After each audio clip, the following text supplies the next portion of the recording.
When was the last time you said no and felt the world shift in your favor? Think about it. A moment where you drew a line, guarded your time, and watched the air change, as if the universe itself took notice.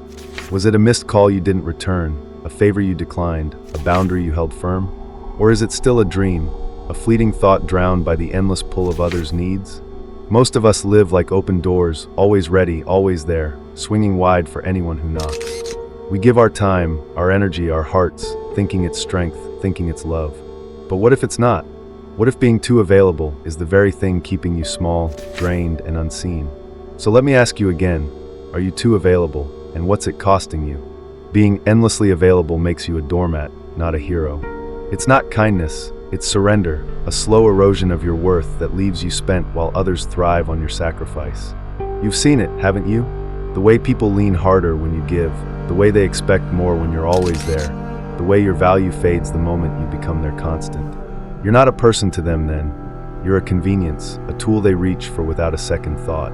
And the worst part, you let them. You answer the call, drop your plans, say yes when your soul screams no, all because you've been taught that availability equals goodness. But goodness shouldn't leave you empty, should it? Yet that's what it does when you're everyone's lifeline but your own. Let me tell you about Rachel. She was 29, a graphic designer with a smile that hid her exhaustion. Rachel was the go-to for her boss's last-minute projects, her friends' midnight crises, her family's endless favors. She prided herself on it. "I'm reliable," she'd say, as if it were a badge. But each yes chipped away at her. Late nights blurred into mornings, her own art sat untouched, her dreams gathered dust. One day, her best friend asked her to plan a wedding shower. On the same weekend Rachel had reserved for a rare solo trip. She said yes, canceled her plans, and stood in a room full of balloons, feeling invisible. That night she cried, not for the trip, but for herself, for the life she'd let slip through her fingers. She started saying no after that, small at first, then bolder. Friends sulked, her boss bristled, but Rachel felt alive, like she'd reclaimed a piece of her soul. Does that sound familiar? Have you lost pieces too? You've been there, haven't you? Stretched thin, giving too much, wondering why you feel so empty. You know the weight, the one that settles when you're always on, always ready, always the one who picks up the pieces. You've been the friend who listens, the colleague who stays late, the family member who never says no, because that's who you are, right? But who are you when the phone stops ringing, when the demands pause, when you're alone with the quiet? You're tired, aren't you? Tired of being their anchor while you sink, tired of pouring yourself out for a world that doesn't refill you.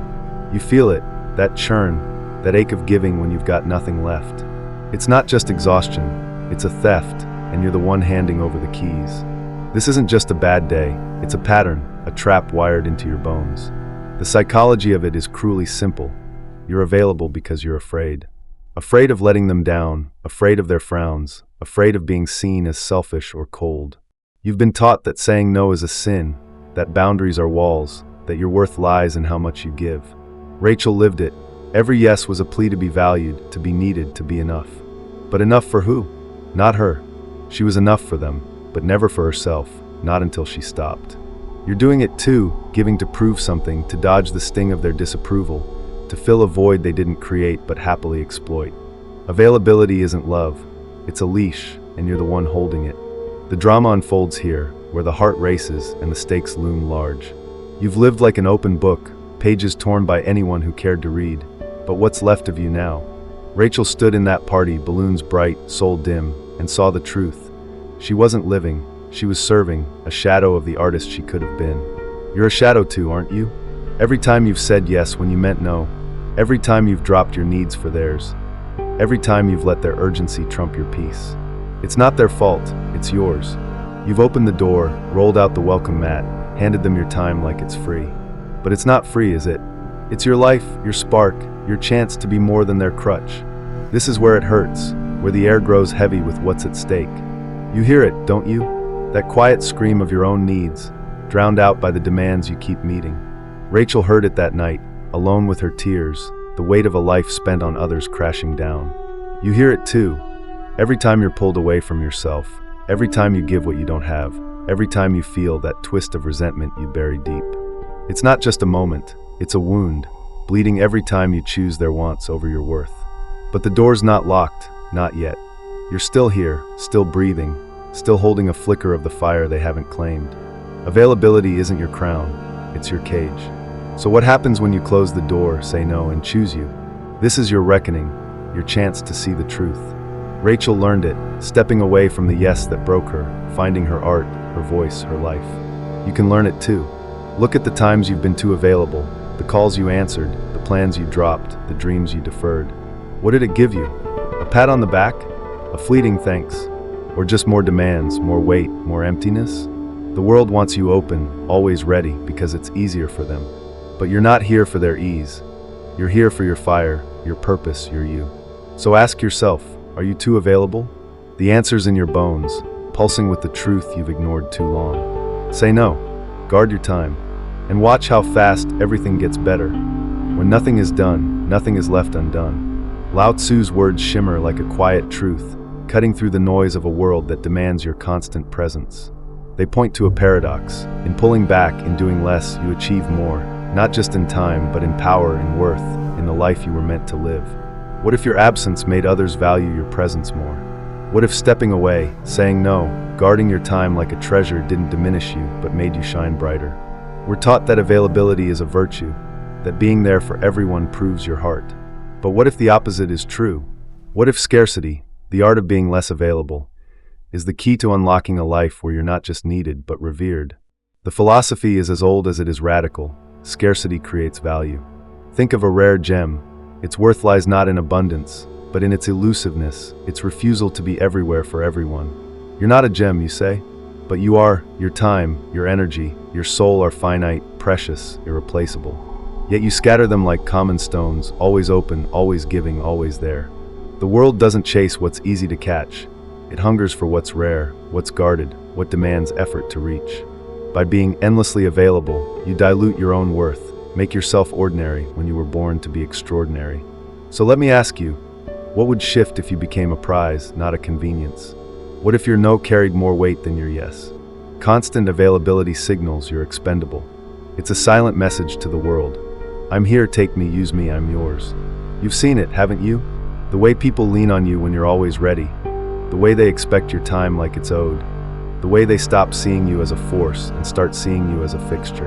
You're not valued more for being there, you're valued less, because what's always available loses its shine. Diamonds don't litter the ground, they're buried deep, fought for, cherished. You're no different, but you've been littering your worth, haven't you? Every answered call, every dropped plan, every sure I'll do it when you meant no. Why do you make yourself cheap when you could be priceless? This isn't just philosophy, it's power, raw and transformative. Lao Tzu saw it. In restraint, in absence, lies strength. When you pull back, you create space, not just for yourself, but for others to feel your weight. Scarcity isn't about cruelty. It's about clarity, a declaration that your time is sacred, your energy finite, your presence a gift, not a given. Most people don't grasp this. They pour themselves out, always on, always open, thinking it earns them love. But love doesn't come from being a well they drain dry. It comes from being a flame they can't touch, a star they can't pull down. You've poured too, haven't you? Given until you're empty, wondering why they keep taking when you've got nothing left. It's because you've taught them you're endless, but you're not. You're rare. So why don't you act like it? The drama surges here, where the stakes rise like a tide. Imagine a life where you're not their crutch, their fallback, they're always there. Picture yourself as a force, not cold, not distant, but deliberate, choosing when to give, when to stay, when to walk away. You've been their open book, pages torn by careless hands. But what if you closed the cover? What if you became a mystery, a treasure, a presence they had to earn? Most people won't dare. They're too afraid of being missed, of being forgotten, of standing alone. They'll stay available, their worth bleeding out with every yes they don't mean. They'll live as shadows, not stars, because scarcity feels like risk, and risk feels like loss. But loss of what?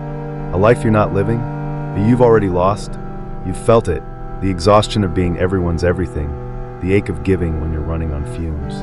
You know the moments, when you've answered the phone at midnight, canceled your plans for their crisis, put your dreams on hold for their needs.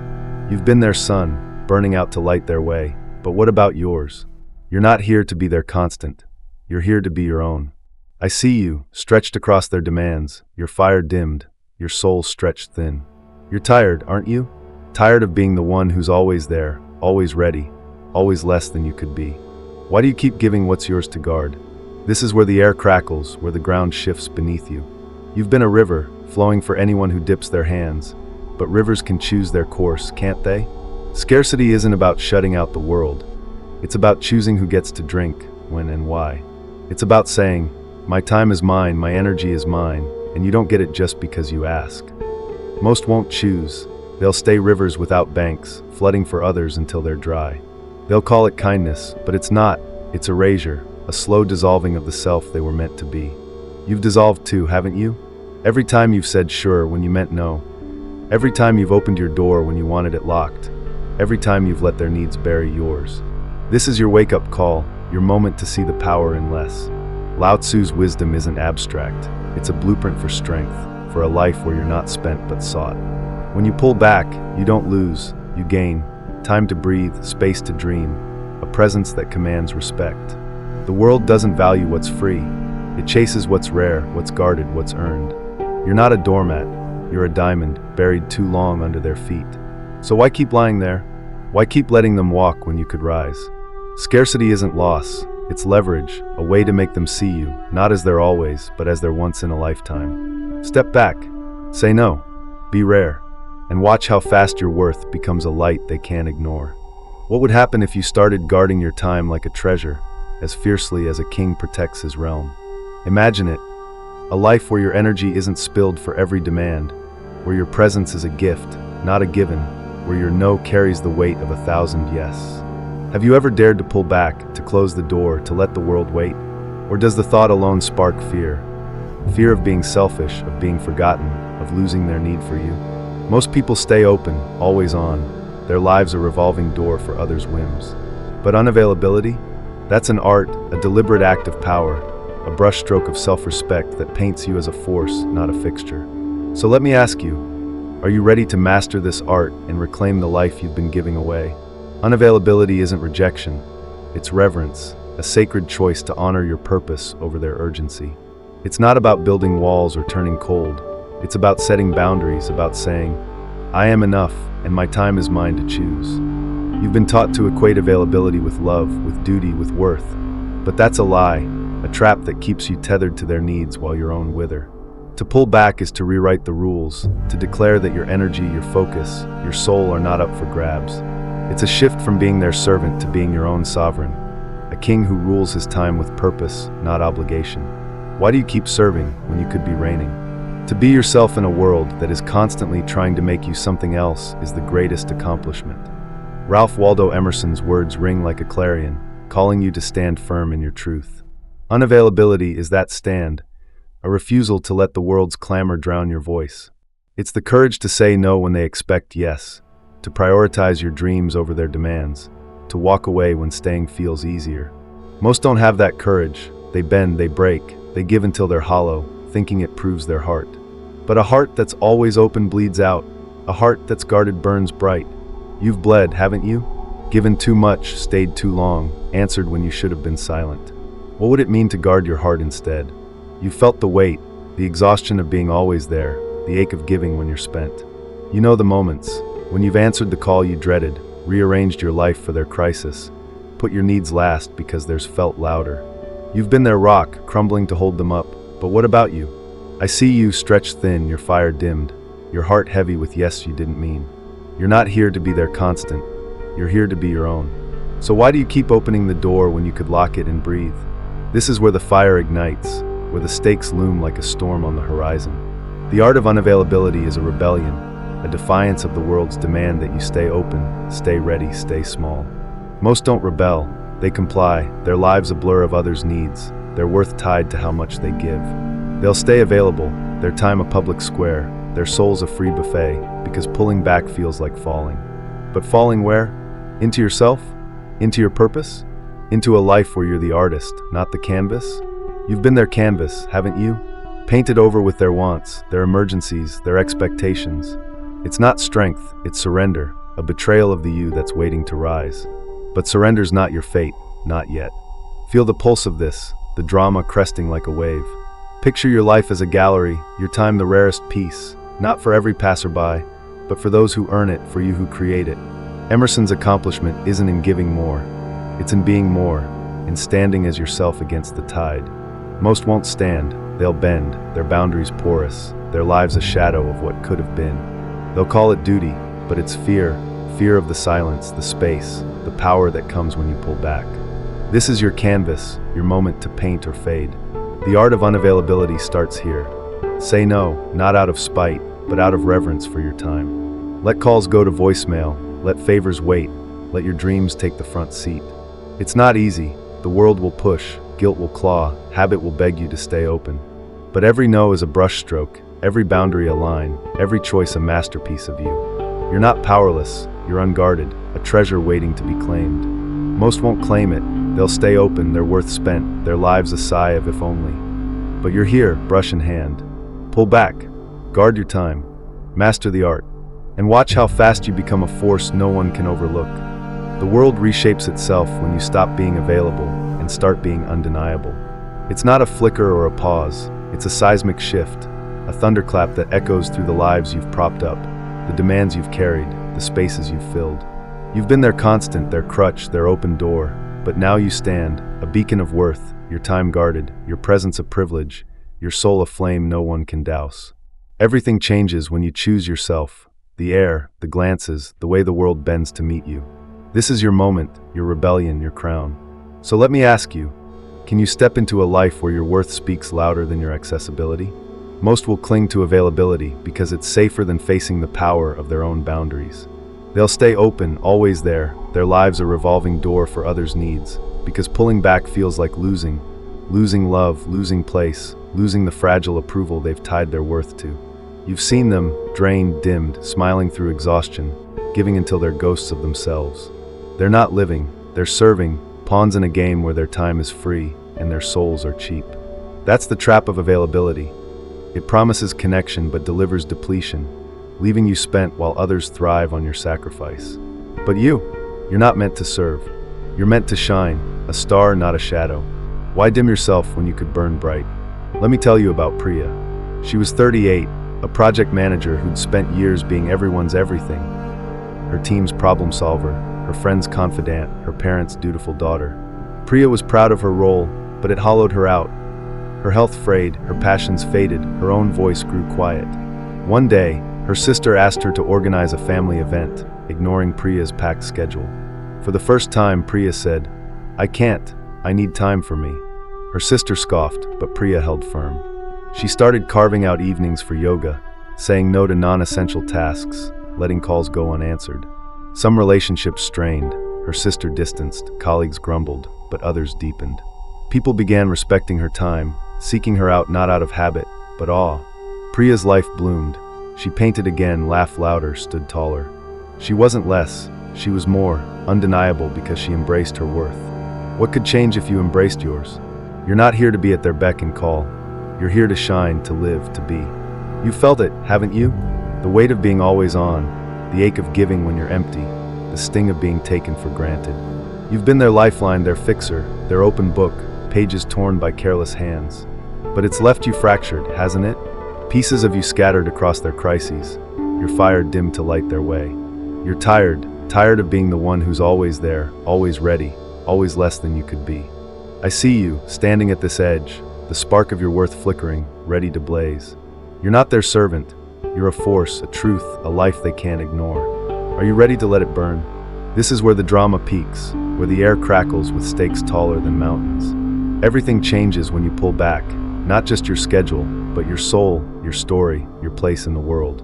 Priya felt it when she said no and watched the world adjust. Her worth no longer a footnote, but a headline. You'll feel it too. The shift when you guard your time, the power when you set boundaries, the freedom when you choose you. Most won't choose. They'll stay available, their lives a blur of others' demands, their worth tied to how much they give. They'll call it love, but it's fear of the silence, the space, the strength that comes when you stand alone. You've been afraid too, haven't you? Every time you've said yes to avoid conflict, every time you've opened your door to dodge guilt, every time you've let their needs bury yours. Picture it, a life where you're not their fallback but their wonder, not their crutch but their inspiration. You've been their river, flowing for anyone who dips their hands, but rivers can carve canyons, can't they? Unavailability isn't absence, it's presence, fierce and deliberate. a choice to be where you matter, with who you choose, for what you value. Priya carved her canyon, her nose shaping a life of color and joy. You can carve yours, not with anger, but with reverence, with a love for yourself that outshines their demands. The world's a chorus of stay open, but your worth sings louder, clear, bold, alive. Most won't sing, they'll stay open, their boundaries porous, their lives a sigh of if only. They'll fade, not because they're less, but because they never dared to be more. This is your call, your fire, your throne. You're not here to mend their cracks. You're here to build your own kingdom, thought by thought, choice by choice. The psychology of availability traps you in fear. Fear of being selfish, of being alone, of being unseen. But unseen isn't your name. You're vast, radiant, a force they haven't met yet. Priya met her force when she chose herself and watched her world transform. Not smaller, but deeper, not weaker, but stronger. You're next. Stop wiping their slates clean. Start writing your own.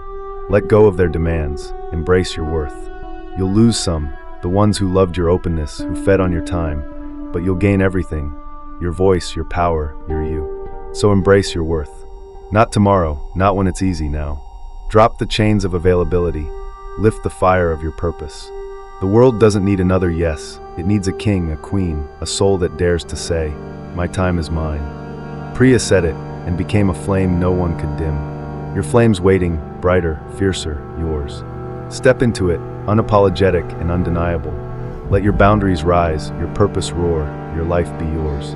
Guard your time, honor your soul, and walk a path where no one takes you for granted again.